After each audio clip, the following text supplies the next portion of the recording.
Hi, this video is on autistic communication and specifically what happens when two autistic people have the complete opposite style of communication or communication needs. Up until a few years ago, I had kind of assumed that most autistic individuals would more or less share the same communication style.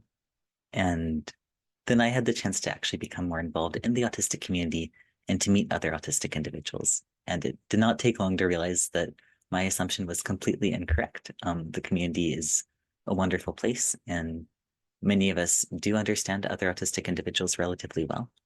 But we still have a wide variety of communication styles and needs, and sometimes those can come into conflict with each other. So, for example, um, one person might have a fidget that's really helpful for them. It's very soothing. Maybe it makes a clicking noise or another noise when it's used. Another person might have a sensory processing sensitivity that makes the noise very overwhelming to hear. And so if they're in the same room, that could present a conflicting access need. There can also be differences in the degree of structure that someone wants. For example, in a group, some people might want as many guidelines as possible, as much structure and as much predictability as possible, while others might find the same amount of guidelines to be really overwhelming or really anxiety inducing and might feel most comfortable in a group where there's as few demands as possible. Um, so over the past few months, I've been thinking a lot about these types of scenarios, and I feel like actually the more I think about them, the more I just come up with more and more questions rather than actual answers. But I did want to go through some tentative ideas for bridging differences in communication and would very much welcome any feedback or thoughts that others have on this topic or related topics. So I guess the main areas that I've outlined are the degree of bluntness in a communication, the degree of predictability or structure versus flexibility, and also the topic and frequency of interactions. So to start with bluntness, you can imagine a situation where one person is a very blunt and direct communicator, and they're very direct with both compliments, but also with constructive criticism or feedback.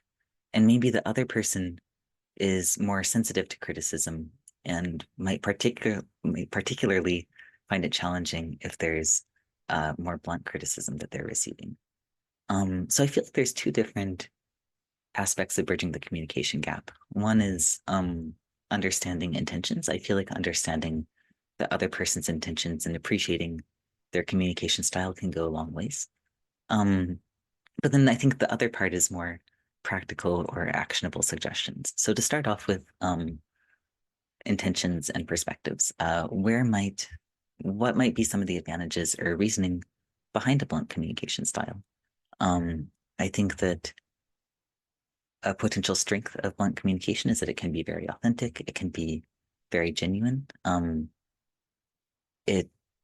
Once you become familiar with someone's communication style and appreciate that they are a direct communicator, it means that you can really stop trying to read between the lines or guess what they really mean because they're telling you what they really mean. They're being direct about it. And the last thing I wanted to add here is that although I'm not a particularly blunt communicator myself, I know that for many, feedback and constructive criticism can actually be a huge sign of care and investment. For many autistic individuals, if they're not that invested in a project, they might not engage with it as much. Whereas if they really care about a project and want it to succeed as much as possible, or if they really care about a relationship and want to make it as good or as close as possible, that's when they might invest the time and energy into coming up with feedback and coming up with a list of suggestions. So receiving, even potentially a very long and comprehensive list of suggestions for things that could be changed, it can be a sign that the person just cared enough to invest the time to come up with that list. And so I think when you view feedback from that perspective, it can be really a bit of a mindset shift for the person receiving it. I also wanted to discuss where a potential aversion to blunt criticism might come from. And I think that in some cases, it can be related to a person's history of receiving communication. Many of us are used to interactions where the degree of, I guess, positive fluff, for lack of a better term, was a way to calibrate how the person felt. So for example, in a lot of my workplace interactions, people will generally start an email with niceties or pleasantries. And oftentimes the only case where that's dropped is if there's an issue going on in the team's communication, or if there's something particularly urgent that absolutely needs to be addressed. And I think that's created a little bit of a mental link where if the pleasantries or niceties are dropped, for whatever reason, I do start to wonder like, oh, is there an urgent problem? Is there something that absolutely needs to be fixed here?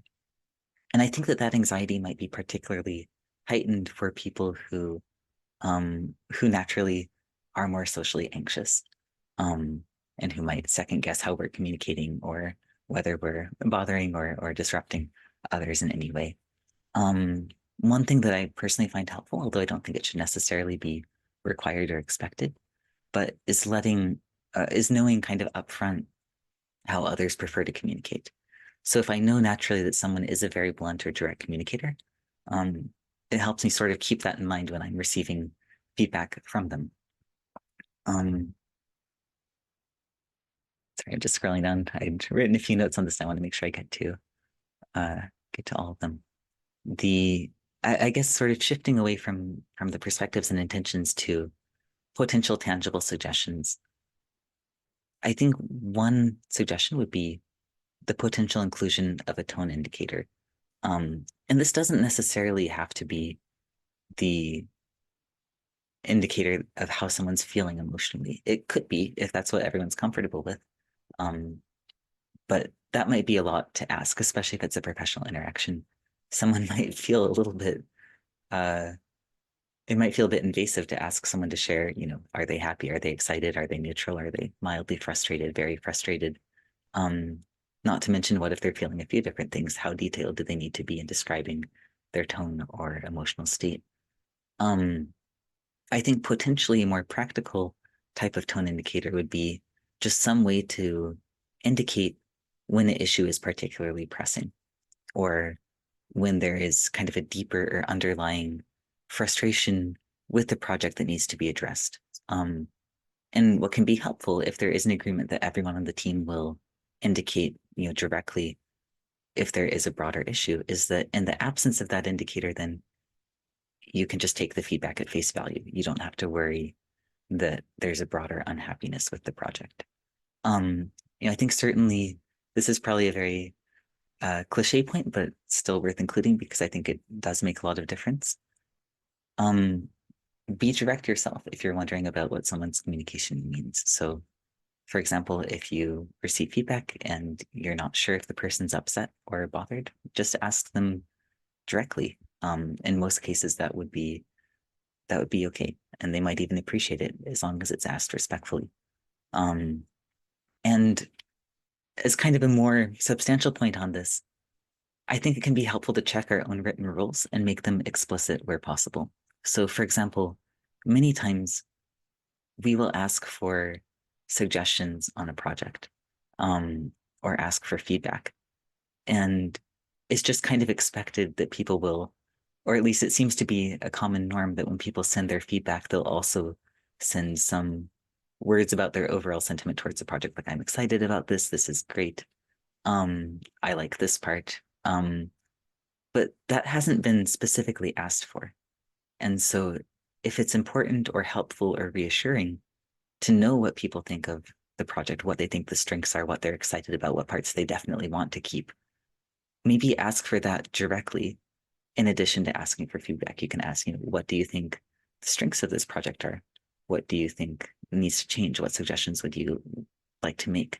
In a personal interaction, it could be something similar where ask people what they're enjoying about a social group, what they're enjoying about an interaction, what they like about maybe the location, the meeting time, as well as what might work better for them to change going forwards.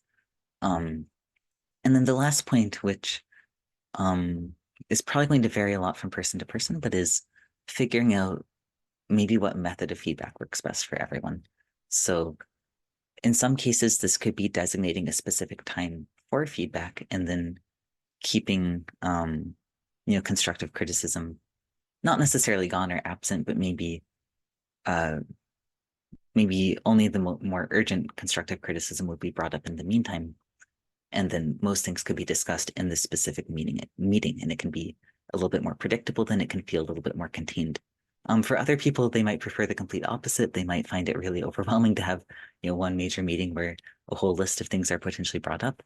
And so potentially finding an asynchronous way to communicate, like through email, something that can be, just done casually as individual things come up might be helpful. Um, okay, what about predictability versus a need for flexibility? So let's just imagine a case study here where one person is very punctual and finds it quite anxiety inducing if plans are changed at the last minute.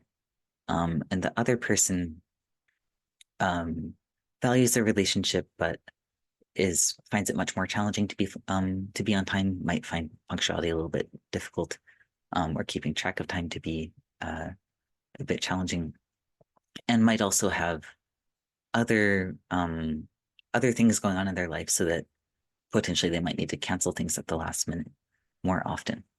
I think with respect to punctuality specifically, it can be helpful to just discuss timelines. I know for me, I don't really mind waiting for people at all, unless I have another meeting right after or something. I'm happy to wait pretty much as long as needed. I'll just pull out something to work on. Um, but what I do get anxious about is not knowing how long I'll be waiting, or not knowing when waiting means I need to check on the person. For example, if it's 7 minutes past the meeting time, am I supposed to text to make sure, I'm not in the wrong spot? What if they're arrived and we're just in different locations and they think that I'm late and they're waiting for me? What if I have the meeting time or date wrong? You know, those are the sort of questions that start to pop up. And then of course at some point this doesn't happen too often, but it might also be helpful to know at what point someone not showing up means it's okay to just leave and assume that they're not going to make it. So discussing that in advance can sometimes be helpful. And it doesn't have to be a very formal, drawn out conversation, but it could be something like, I might run 5 minutes late, but feel free to text me if I'm not there within 5 minutes. And I'll also do my best to text you beforehand if I think I'm going to be late. And if for some reason I'm not there within 15 minutes, feel free to just leave. I don't expect you to wait for me more than that. I think it can also be helpful to make, on the flip side, to make all deadlines clear. So if you're someone who really likes structure and likes having things done in advance, if you're working, for example, on a project with another person, make it clear what kind of cushion you might need. For example, if the project needs to be submitted at the end of the month, but you really want everything wrapped up for final review a few days ahead of time, so it's not, kind of pushing the deadline and scrambling together at the last minute, make sure that that's discussed ahead of time, and that everyone kind of knows what to expect there. Otherwise, I think that scheduling meetings at a time where it's okay, or where it's relatively okay, if the other person isn't there, can be helpful. This can be especially true in the case where someone has maybe ongoing health concerns or mental health concerns that might make it really hard for them to predict whether they'll be able to join a meeting or not, or might, cause a lot of last minute changes or cancellations. If you are, driving out of your way to go somewhere and then the meeting is unexpectedly canceled right when you get there, that can be a lot more anxiety inducing, or it can just be much more of a change in routine than, for example, if you were going to hop on a Zoom call with them and that got canceled a few minutes beforehand. Especially if that call was at a time where you were just going to be at home anyways. In that case, it's still disappointing that you don't get to talk to the person. You might still wonder how they're doing. But you're probably not going to feel the same degree of change to your routine because you're more or less in the same place that you would have been. Other potential ways to schedule meetings to hopefully accommodate everyone's need would be maybe scheduling a meeting at a time or place where it's relatively certain that everyone would be able to be there. So for example, if you're all going to be at a work meeting together or at a social event together, and you're just going to be in roughly the same place at the same time anyways, that might be a great time to schedule a meeting after. Or you could schedule group meetings where even if one person isn't able to be there, the meeting can overall proceed and you can just update the person afterwards. Ideally, this will provide a little bit more structure to the person who needs it, and also will reduce pressure on the person who may potentially be going through a lot in their own life, so they don't feel like they don't feel a lot of guilt or shame if something comes up and they're not able to be there. Yeah, so the last category is conflicting mental health or conversational needs. So this can come up in a variety of ways. You could imagine that one person might really want to share information about their favorite interest in great depth, and the other person might just have a limited ability to match that enthusiasm, especially for a prolonged time period.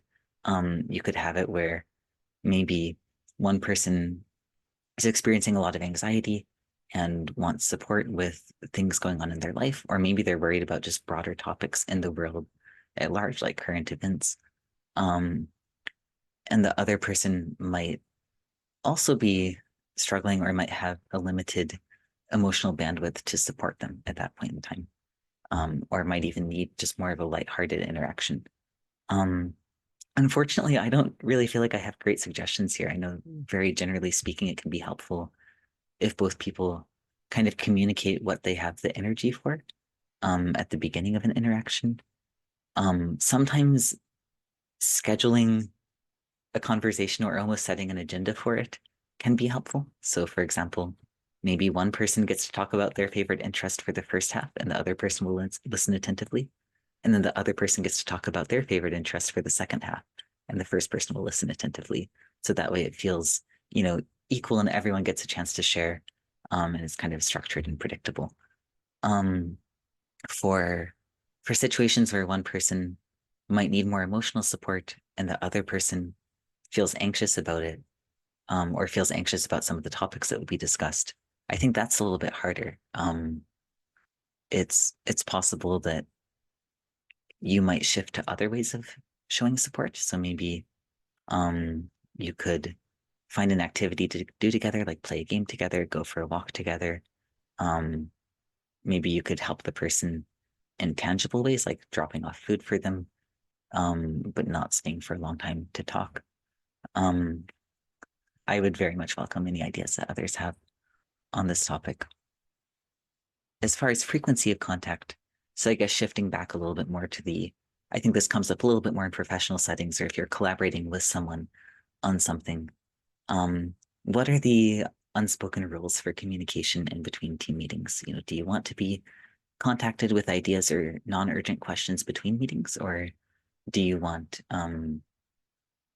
that kind of communication to be saved for meetings whenever it's not super pressing or urgent? I think knowing about that ahead of time can help mitigate cases where one person is sending a lot of ideas and others are maybe silently building up, resentment or frustration, but not saying anything until it boils over. I've definitely been the person sending a lot of ideas in between meetings before. One thing that I personally have found kind of helpful is to create sometimes a different method for a time sensitive versus non-time sensitive communication. So for example, creating a Google document where I can add as many ideas as I want in between meetings, and I can share it with people so they can check on the document if they want to. But then if something comes up that really needs a reply, then that would be sent through email. And I also try to make it clear, kind of going back to the idea of tone indicators, I try to have sort of a urgency indicator in my emails where I make it really clear to people that I never expect a reply, unless I directly put at the beginning that there's a deadline or something. Like if we're working on a grant and the grant deadline is tomorrow, then we do need a reply. But otherwise, there's no expectation of a reply, which I think makes it a little bit easier to navigate collaborations. And I guess that's sort of the summary so far of my thoughts on conflicting access needs. I do find this to be, in general, a very under-discussed area, and one where there's probably several different domains of conflicting access needs, or maybe combinations of conflicting access needs that could be discussed. So if you're watching this and you have any thoughts or any experiences that you'd be comfortable sharing, I would very much love to read about that. So thank you very much for watching, and please take good care.